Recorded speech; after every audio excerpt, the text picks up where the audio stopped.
Okay. Sabi nila si, paano bigkasin yung pangalan niya? Sui. So, continuation ko lang yung kanina.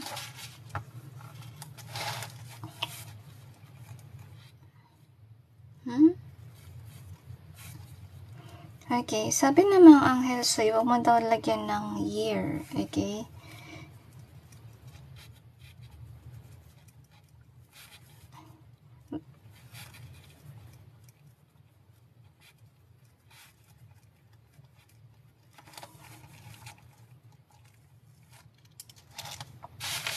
Okay. Baka daw sa ibang year. So, tinan na rin natin. Okay, pati daw yung good provider. Okay, so after ni Sui, kasi ni-requestin ng mga anghel, Jenny,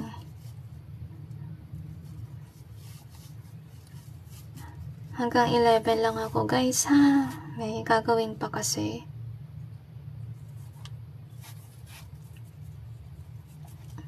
Huwag ka daw ma-pressure, sabi nila.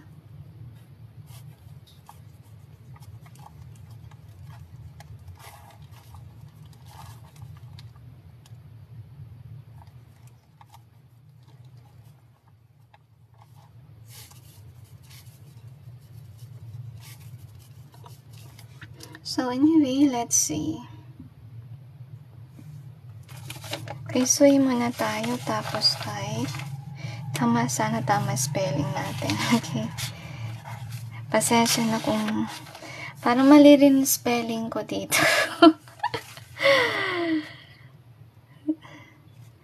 Paano spelling nun?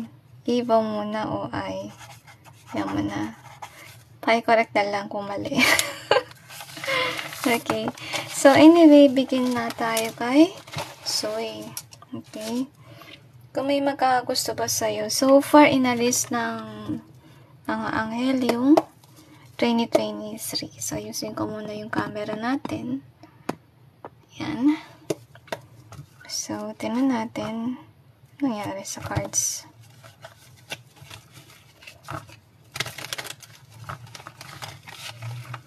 Nagulo yung cards mo ha. Jenny. Sorry sa wrong spelling.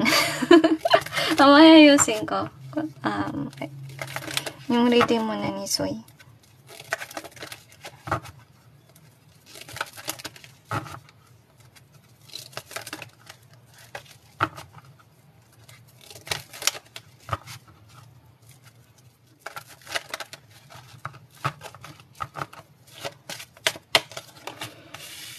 Okay, so let's see what we have. Okay. Karma reading. Okay.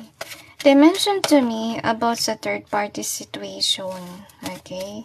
I'm not sure kung may nagawa ko anong past or something, pero kaya pala din nila binigay sa year sa ngayon.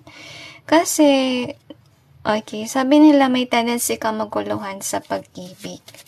So, sa ngayon, iniiwas ka muna sa love life kasi kung madaliin mo, may tendency daw na magkaroon ng third party situation. Okay, ngayon, i-clarify natin yung cards.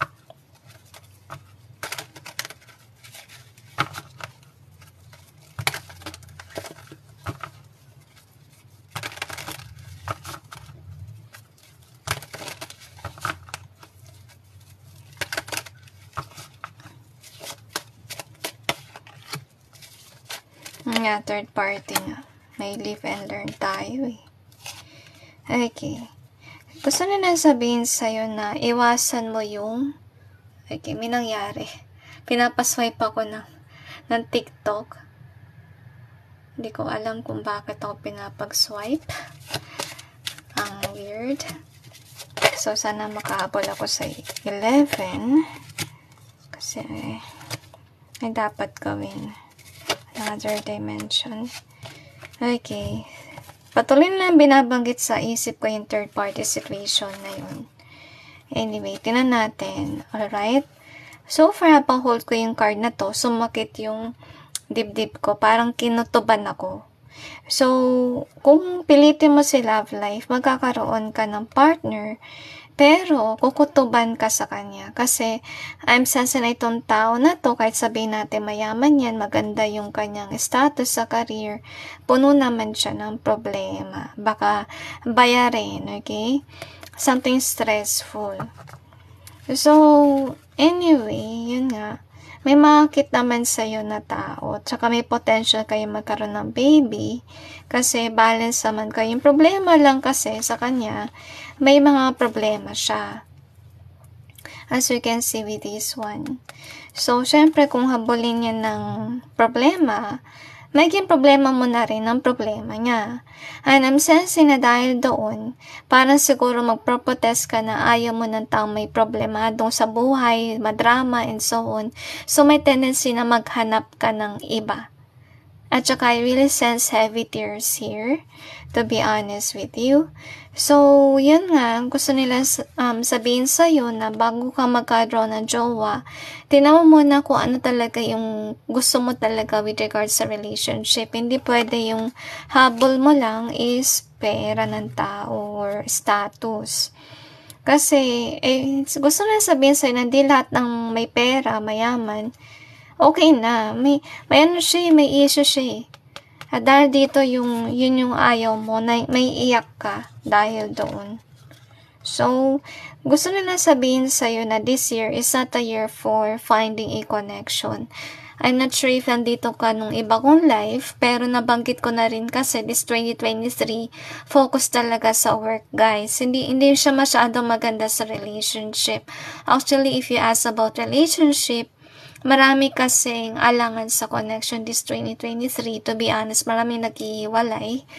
At marami rin alam ko hindi maiwasan yung away, pero hindi talaga okay sa relationship. To be honest with you, na-witness ko yan. Observe mo na rin sa mga taong nasa paligid mo. Talaga di okay sa relationship. Ngayon, gusto nilang banggitin din sa'yo, kapag nagmadali ka sa love life, may potential din na may makakita ka ng tao na nagmamadali sa connection, na magayuma ka. Dahil nga naiinis. Kasi, parang naghahanap pa talaga para may connection talaga kayo. So far naman, madaliin kasi meron naman talaga para sa'yo. Okay, yun nga lang, I don't know if you observe this, tuwing magkakaroon ka ng relationship, feeling mo nagkakasakit ka, naguguluhan ka, kasi you don't feel this is the one for you kapag minadali mo. So, I feel na may kulang pa tayong cards. Okay, so if you're asking for this year, I don't feel it this year. I feel na more on money focus ka this year. Kasi kung love life, bulus malas, ang mapupunta sa'yo, okay naman sana dito na cards natin. Kaso yung problema is, marami siyang bit-bitin na hindi mo gusto. Okay, baka, I will give an example. Paano kung marami siyang utang? Baka naman, mangutang din yun sa'yo. Pwede, diba? So, tinan natin. Kasi feeling ko meron pa silang ibang gusto sabihin. Kung ano pang gusto nila sabihin sa'yo, Sui. Okay. Wag daw muna talaga. Para maiwasan si heartbreak. So, ayaw nila this year. So far, di nila binanggit ko anong year. Pero yung nabanggitan nila is wag this year. Okay, may iyak ka kasi gusto mo talaga ng jowa na yun nga, baka magka third party. So, gusto nila sabihin na sa ngayon focus ka sa work kasi meron kang hantang makita pero yung problema sa kanya, baka naman may third party situation talaga, may connection na siya, magkaroon ng drama sa buhay mo. Diba? So, gusto nila mo na lang pansinin kung sino yung may jowa na. Mag-focus ka na lang sa career mo kasi sa ngayon siguro hindi pa ganong stable sa pera. So, gusto rin nila sabihin sa'yo na money is good this year, pero sa love situation, ending niyang nang yan is ganito. Third party. Kaya pala nabanggit nila si third party kanina. Okay, pag ikaw daw sanhi ng pagkawala nung ganitong relationship, may balik kasi yan, okay? Kaya, masabi ko sa inyo, huwag kayong papatol sa may asawa or may jowa na kasi, yun nga, malas yun. Baka, yun nga, makarama ka pa kung makisawsaw ka sa third party. Hayaan mo na lang na naturally maalis. Kasi, to be honest with you, this year talaga, maraming nagbe-break na mga magjowa. Kasi guys, kundi sa'yo pa rin isang tao, magbe-break at magbe-break yan. Yun ang dapat yung tandaan. Okay? So, kaya may mga nagbe-break din kahit mag-asawa na. Yun, ganun talaga eh, okay? So, sa'yo, this year is not the year. Pero hindi nila pinakita kung kailan. So, sa ngayon, payo nila, focus ka muna sa work. Okay? Kasi yung parating sa buhay mo, yung taong na may problema, yung pangalawa, kasi nakita natin, 2 tao yung pupunta. Yung pangalawa, mapilit, ginagayuma ka, so hindi yun yung dapat para sa'yo. Kasi kawawa ka din naman kung yung jowa mo mapilit, diba? So, ayusin natin yung spelling. Tanggalin na natin yung ay doon. So, tapos na tayo kay Sue. Kay Sue, tayo kay, paano mabigkasin to? Genesis ba? Okay. Maging provider ka ba sa iyong pamilya? So, let's see if you will. Okay, cleanse na muna tayo, sabi nila.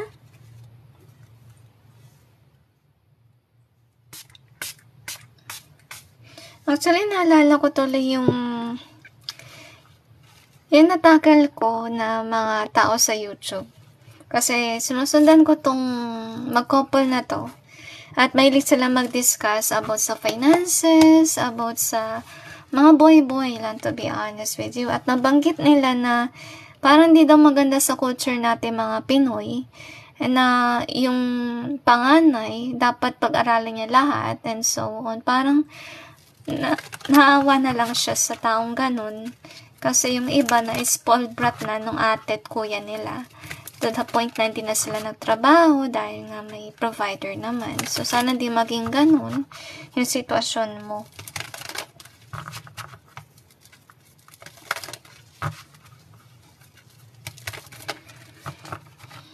Another dimension to me. Okay. So far, gusto nilang sabihin sa'yo na God will provide. Pero, gusto nilang din sabihin sa'yo na huwag mong kakalimutan yung sarili mo. I think what they're trying to, maraming cards, what they're trying to say, guys, okay? Kung sakali man, provider kayo, huwag niyong ibigay lahat sa binibigyan mo. Kasi, I will just share to you my story, ha? To be honest with you, may asawa at anak na ako, and that was years ago. Ngayon, naranasan ko na ako yung nagwo-work. Yung ginawa ko kasi pagkamakamali, lahat binigay ko sa husband ko. And I didn't budget the money. Binigay ko na lang sa kanya, tapos parang naghihiwalay lang ako ng 2,000 pesos para sa pang-commute.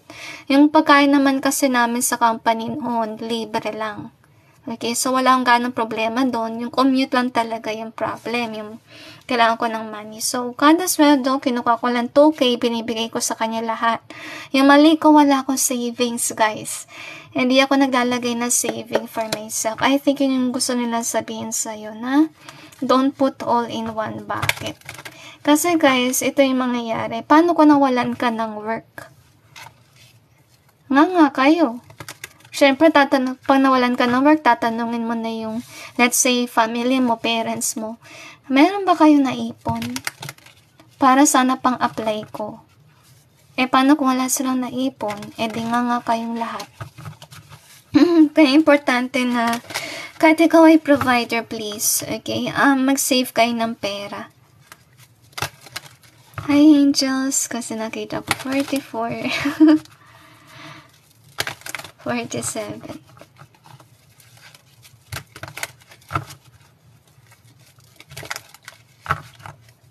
Kasi pa nakita ko ng 44, ibig sabihin nun kasi mga angels.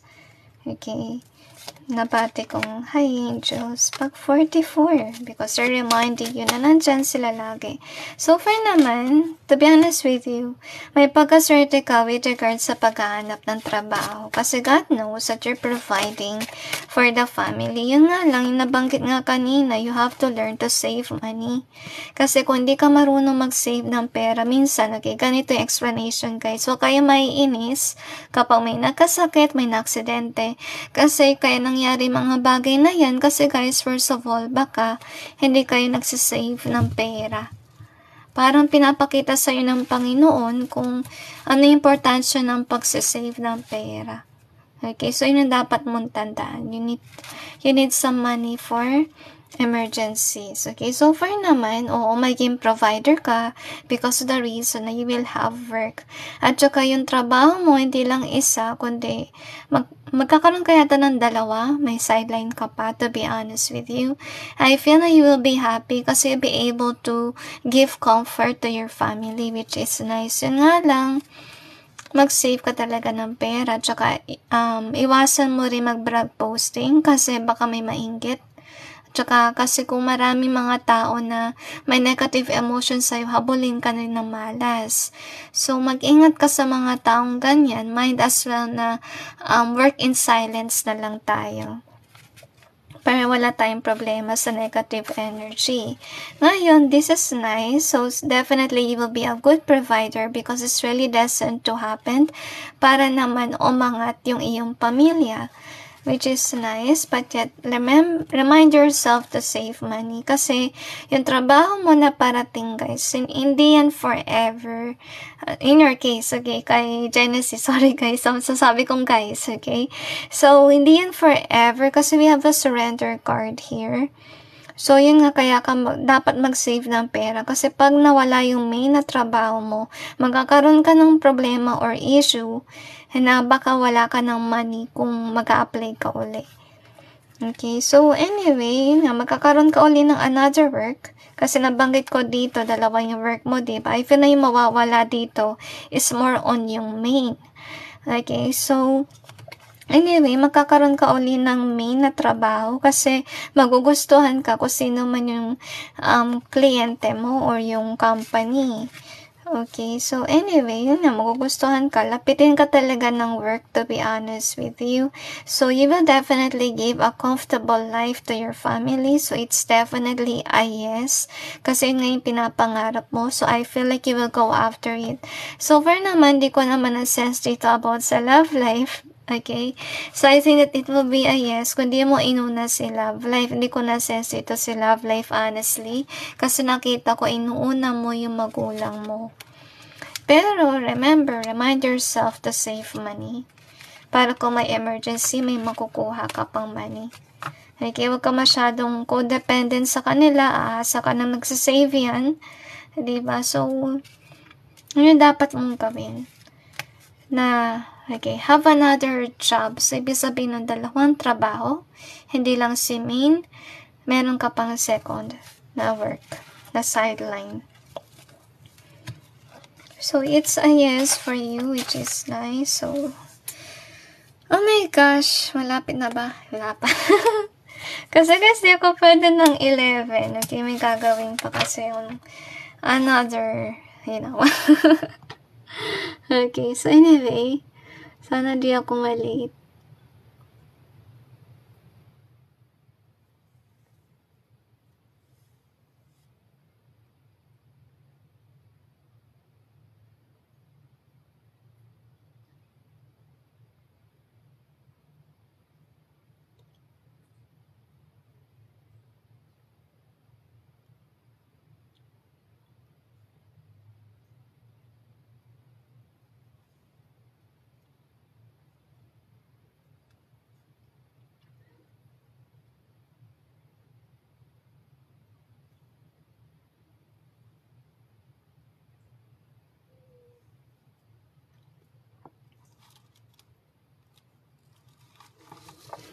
Okay, dun tayo kay Joanne kung makaka-work ka ba sa Japan.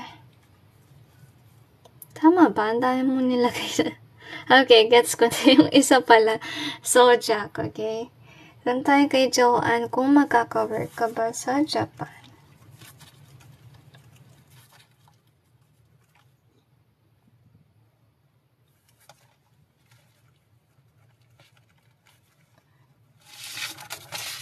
So, lagay ko na lang yung minimize name mo kasi mahaba yung pangalan mo. So, Joanne lang. Okay, so let's see kung kalimutan ko. Mag-cleanse muna tayo.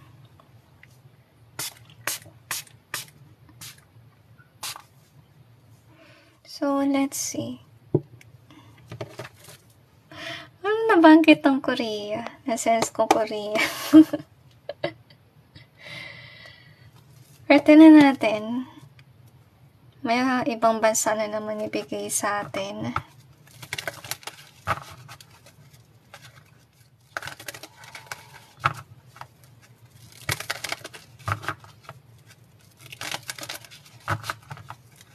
Tignan natin kung makaka-work sa Japan si Joanne.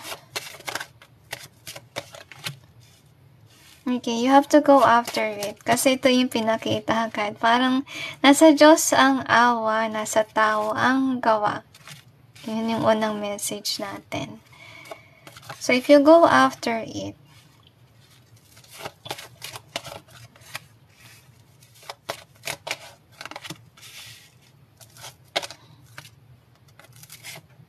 may nasensin ako rebelde. Yung energy, okay? So, i-clarify natin. Siguro ito yung energy mo, may pagka-rebellious na vibe ka. Na-sense ko tuloy indigo child. Kasi mga indigo child, guys, mga may pagka-rebelde yung energy. Ano namang masama doon? Parang ano ka lang, parang gusto mo lang mag-break free. Parang Aquarius vibe. Alam kong Aries ka yata, pero tinan mo yung chart mo kasi baka strong ka rin sa Aquarius. Kasi kung ganun ka, may pagkaganito ka, yung parang stubbornness. Hindi mo ma-explain kung ba't ka ganun. Tsaka ayaw mo na cycle.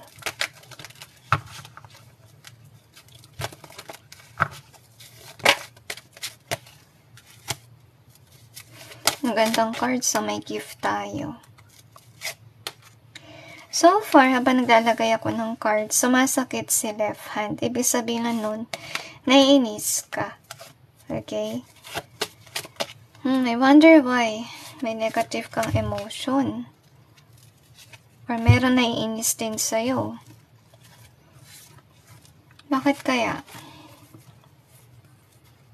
So far, pinagdadasal mo kasi yun nga, gusto mo sana magkaroon ng mga material na bagay, stable life. At I'm sensing na naiiyak ka kasi matagal mo na itong hinihiling. Pero I'm really sense na pinagdasal mo to. Pero kasi ito yung alangan natin, ito yung blockage, okay? Baka naman kasi ito yung with regards sa, alam mo na, yung migration, okay? Ng Pilipinas, ito yung mahirap. Kasi, baka dahil dito sa evidence na makita niya or butas na nangyari sa interview, hindi matuloy.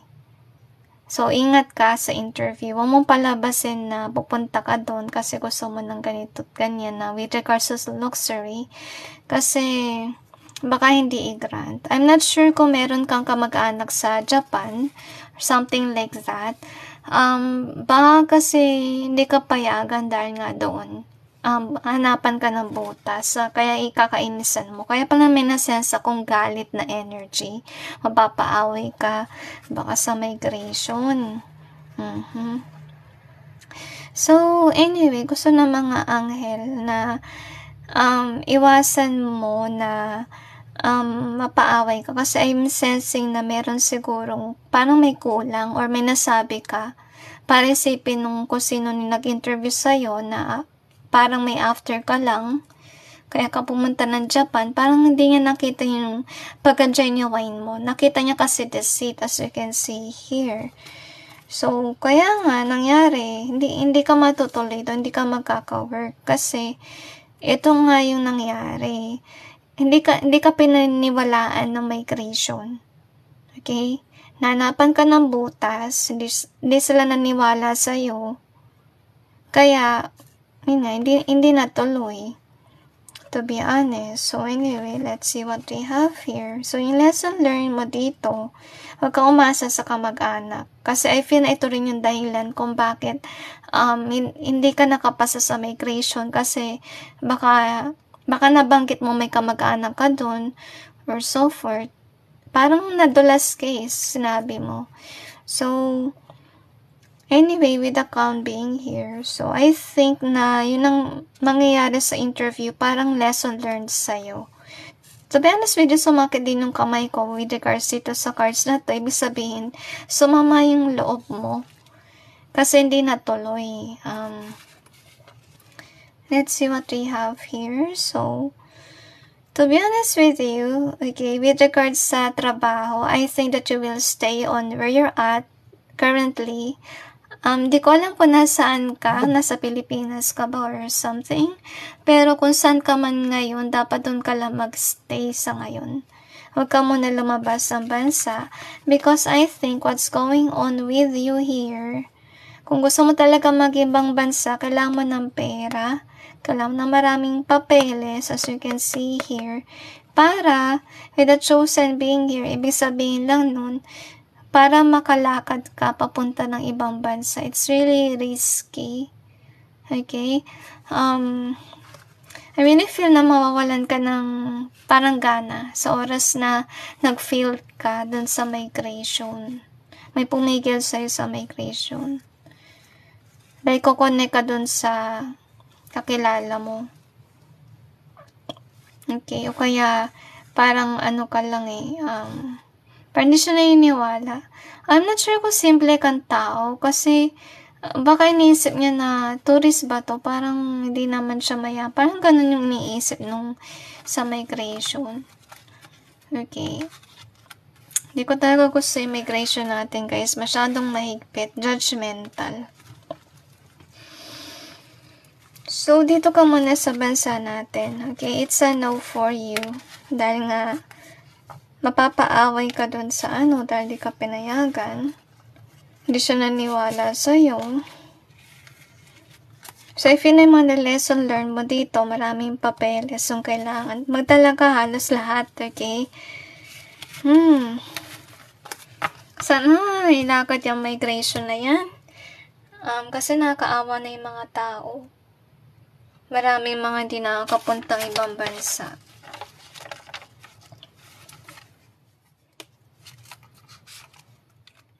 Okay, sabi nila sa akin, kailangan mo talaga ng malaking pera. At, okay. Tsaka iwasan mo daw na parang lumustay na masyadong marami.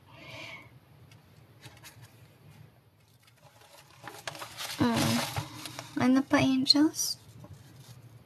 Okay, cleanse daw muna tayo. So,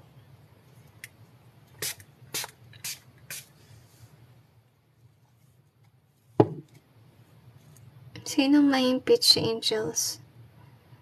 Ano tayo impeachment dito?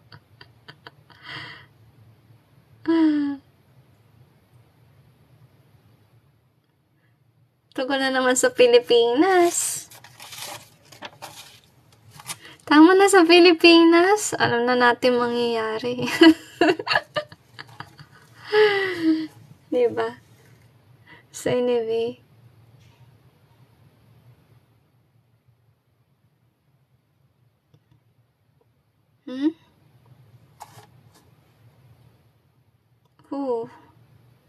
Walang ganun na pangalan, angel. So, wala akong makitang ganun. Wala yung pangalan na sinasabi niyo.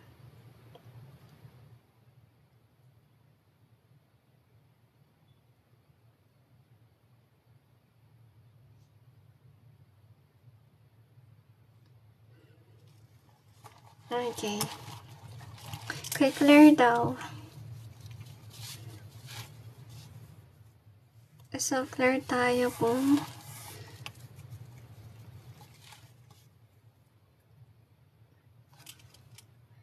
maganda ba yung work environment sa next work mo.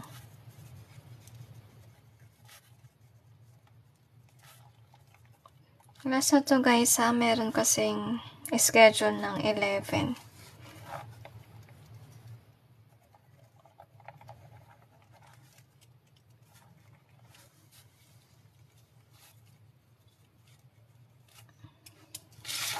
So, clear tayo. At tayo kung malagpasan. Mahirap na. Samantilang malit. So, anyway. Tingnan natin kung maganda ba yung susunod na work environment kay Claire, para kay Claire.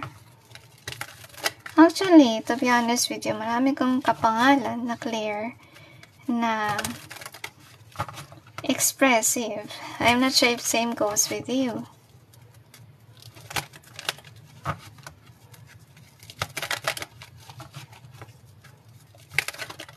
Okay, I'm sensing na naguguluhan ka sa career. Kaya ka siguro nandito, maybe you're thinking of changing your job kasi hindi mo gusto. To be honest with you, sa energy mo, masakit sa dibdib. Ibig sabihin lang nun, baka may napapansin ka na hindi mo nagugustuhan sa work environment mo at nakaka-stress na yun. Kasi hindi na siya actually maganda sa pakiramdam. Parang feeling mo siguro maraming ahas sa paligid. And I'm also sensing na maraming nangungopia. Siguro mga sip-sip na o talagang okay, dinidescribe nila yung work mo sa ngayon. Sorry. Okay. Pero tingnan natin kung meron ba nakalaan na work for you. Ano mangyari sa next work situation mo?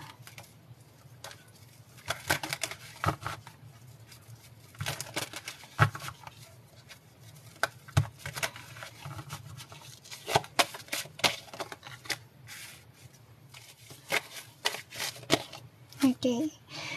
Sabi nila, iwas ka daw sa mga ahas sa paligid. Actually, hindi natin may iwasan yung mga ahas, guys. At we remind you na may mabuti at may masama. Kahit saan tayo magpunta, may mabuti at masama dyan. Yung masaklap, guys, okay, konti na lang yung mabuti sa mundo. That is the reality there. Yung masasabi ko na lang, kung ganun yung environment nyo, focus na lang kayo sa work. Huwag nyo na lang pansinin yung mga negative na tao kasi talaga may stress kayo. Kasi based on your energy, Claire, talaga masakit na sa dibdib yung energy. Okay? I'm not sure kung ano nangyari, pero parang nasaktan ka sa na-discover mo na baka deceitful na yung mga tao. So far naman, yung mga guides mo, yung mga anghel mo, you're being guided na maghanap ng ibang work. At gusto nilang banggitin sa'yo, everything will be okay. Huwag kang mag-alala. Kasi, to be honest with you, kaya ka pinapaalis sa work mo sa ngayon kasi nga, nasense ko agad na toxic na yung environment. Remember na hindi ko naman binasa yung, hindi tayo nag-focus masyado sa tanong with regards sa current job mo, pero pinapakita ng mga anghel ang toxic na for you. Hindi na maganda yun sa iyong heart. I'm not sure if you're actually sensing that na may mali na sa heart mo dahil sa stress at saka kanya mo nang paabutin sa ganun. Okay? So far, gusto nilang banggitin sa'yo na meron kang tao sa workplace mo as of now na ahas. Okay, itong taon na to nangongopya. Yun yung strategy niya, nagayahin ka para siguro siya maging favorite, okay, and so on. Ngayon, di ka na talaga comfortable sa place mo ngayon, so kaya gusto ng mga anghel maghanap ka ng ibang work. Kasi kung maghanap ka ng ibang work, may tendency na may mahanap ka na ganito yung magandang environment. Kasi I'm sensing here, okay, marami nga talagang clear, to be honest with you, na pinili din ng Panginoon na may mission. Kasi so far, dalawa na nakita kong clear, kasi may clear na pangalan, talagang ginagawa yung mission. I'm not sure if same goes with you, but you have to know na may mission ka for this world. At saka yung makagaya mong tao, bihira na lang. Kaya they want you to know na wag kang masyadong mag-isip na ganito agad mangyayari. Kasi first of all, if you're somebody that's sent by heaven, lapitin ka talaga ng mga taong ganito. Why? Kasi mainit ang dugo niya sa inyo. Kasi first of all, you're working for God. May mission ka. Okay, I'm not sure if you observe that, na may mga taong mainit yung dugo sa'yo na hindi maintindihan kung bakit. So, ito yung gusto nilang gawin for you, okay? You have to surrender kasi kung ma-remain ka dyan sa work mo as of now, may stagnant energy ka. Kasi nga may ahas. As you can see here. So, gusto nila maghanap ka ng ibang work, maging open ka for possibilities, and remember to also pray to God sa paghahanap din ng trabaho. And look at this one. So, at saka matuto ka daw sa iyong mistake. So, baka naman kasi, I'm not sure if you're into social media, mahilig ka mag-posting, iwasan mo yun. Kasi baka dahil nga sa pinapakita mo sa posting mo, may taong naiinis na may katrabaho ka ng ganito yung strategy and so on. So, iwasan mo. Kasi guys, okay, ganito yun. Kapag mabuti kang tao, may tendency na yung masamang tao gayahin yung ugali mo. Gayahin yung ginagawa mo. Kasi nakita ko dito, Claire, may nangungopia na sa'yo eh. Okay? At kasi na yung nangungopia na yun, deceitful. Kasi nga, mapagmahal ka. This is sad, okay? So, kaya ka pala pinapaalis sa work, honestly speaking. Kasi meron tao na sa iyong buhay na nag-curse sa'yo para mawalan ka ng kung ano yung mga blessings na meron ka. So, marami ka palang kaaway dito. Hindi lang sa katrabaho mo, pero I really sense here na may tao talaga na nainggit sa'yo. I'm not sure if you're posting something about sa yung blessings and so on, pero yun nga, may nagkukurse sa'yo. At yung masaklap, kung sino yung nagkukurse sa'yo, malapit yan sa'yo. So far, di nila pinakita sa akin kung magiging okay yung next career mo. Pero tinan natin kung bigyan pa niya tayo ng clue. Kasi feeling ko pinakita lang sa'yo is angel message, kumbaga.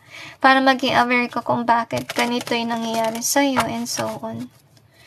Mahirap talaga guys kung ikaw ay mabuting tao. So sana huwag kayo mawalan ng pag-asa to be a good person, to be honest with you. Kasi to be honest, mas mahirap ang buhay ng mga taong masasama dahil nahabol sila ng malas dahil sa bad karma. So far naman sa unang mong cards, okay na agad ang sinabi. Okay na mga anghel for you. Na huwag kang masyadong mag-alala because you're being guided na mag-change ng work.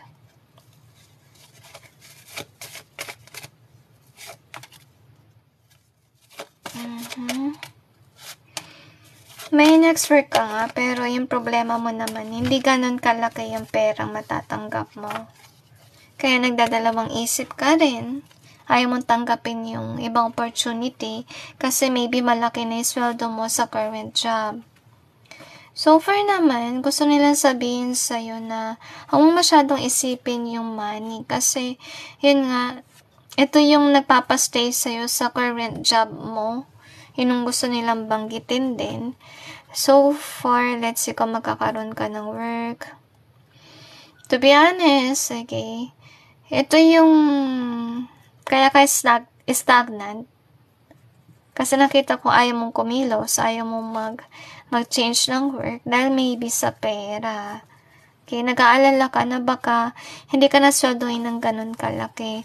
Pero, gusto sabihin sa'yo ng mga anghel, nasa isip mo lang na baka ganun pa rin yung work environment and so on. Kasi, kung maghahanap ka ng bagong trabaho, yung something na isipin mo is yung mga nangyari sa old job mo. Parang traumatic experience, kumbaga. yung nag-hold back sa'yo. Pero kasi, ito lang yung blockage mo. So, I think what's going to happen here, magkakaroon ka nga ng work at magiging successful ka doon. As you can see, oh, this is nice, okay? Naganap ka na ng ibang work.